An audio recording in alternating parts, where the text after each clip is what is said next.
Bonjour, je m'appelle Déborah Torgman, j'ai 31 ans. Je me suis fait opérer en mars 2019. Je faisais à peu près 86 kg pour 1m70 et j'ai perdu en 1 an et demi à peu près 30 kg et je suis arrivée à mon poids le plus bas qui était 57 kg.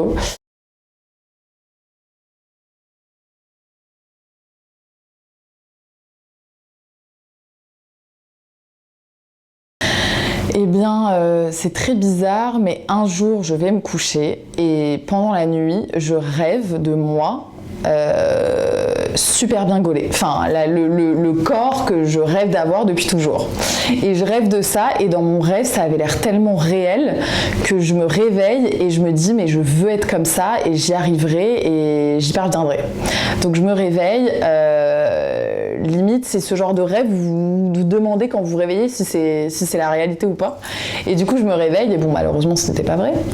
Et j'ai le lendemain, je rencontre ma tante qui est mon médecin généraliste aussi et qui me dit tu sais, j'ai eu recours à un anneau gastrique et puis elle commence à me parler de ça et comme j'avais rêvé de ça la veille, du coup ça m'a interpellée, j'en ai discuté avec elle et puis c'est là que je me suis dit je vais sauter le pas.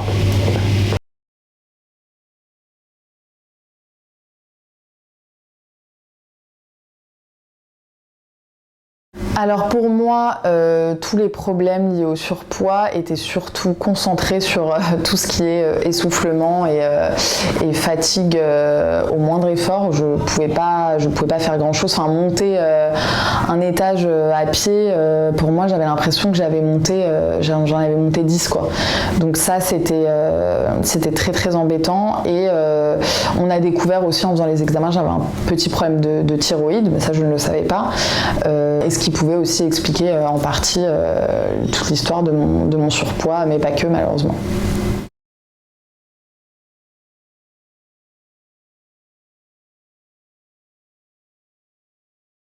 Donc un jour je me retrouve à une fête de famille où ma tante qui est aussi mon médecin généraliste donc était présente et je ne l'avais pas vue depuis un moment et je trouvais qu'elle avait quand même beaucoup minci et ma tante ça a toujours été un peu comme ma maman, c'est-à-dire qu'on se ressemble beaucoup, on se ressemble physiquement, on a l'impression que je suis sa fille, elle a toujours été un peu en surpoids, elle a toujours été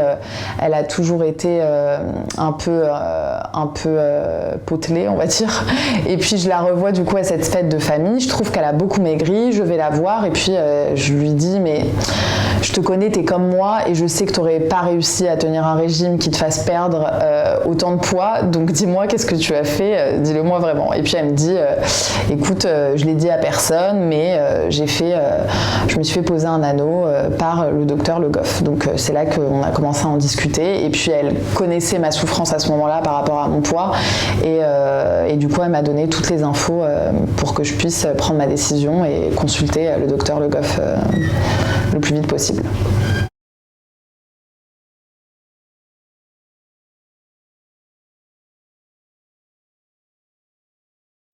Donc je me rends à ma première consultation avec le docteur Le Goff, je me pèse, chose que je n'avais pas fait depuis très très longtemps et je me rends compte du chiffre 86 que j'avais jamais atteint de ma vie et je me suis dit il faut que je sorte de là en ayant rendez-vous pour tous les examens médicaux qu'il y a à faire avant le jour J, avant l'opération et en discutant avec le docteur on a convenu d'une date butoir, comme ça c'était déjà fixé dans ma tête et du coup j'ai pris très vite rendez-vous avec tous les spécialistes qu'on doit voir juste avant pour pouvoir faire cette fameuse opération le plus rapidement possible.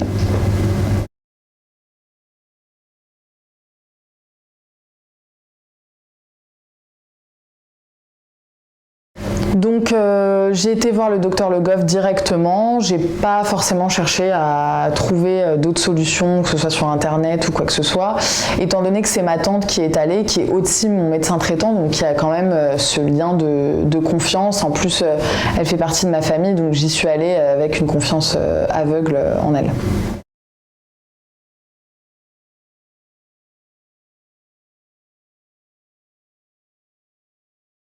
Alors j'ai quelqu'un dans mon entourage très proche familial qui s'est fait poser un bypass. C'était quelqu'un qui était en obésité morbide pour le coup et qui était obligé d'avoir recours à une solution rapidement. Ça devenait dangereux pour sa santé et il a eu recours du coup au bypass. Malheureusement, le bypass, on le sait, une technique qui permet, c'est une déviation de l'estomac, ce qui fait que malheureusement les aliments ne se digèrent pas. Donc il faut toujours être près de toilettes, les sorties se font beaucoup plus rares, les restaurants on peut oublier. Et c'est très très très embêtant socialement parlant et je sais que lui l'a pas super bien supporté et c'est très vite enfermé chez lui à quasiment ne plus sortir quoi.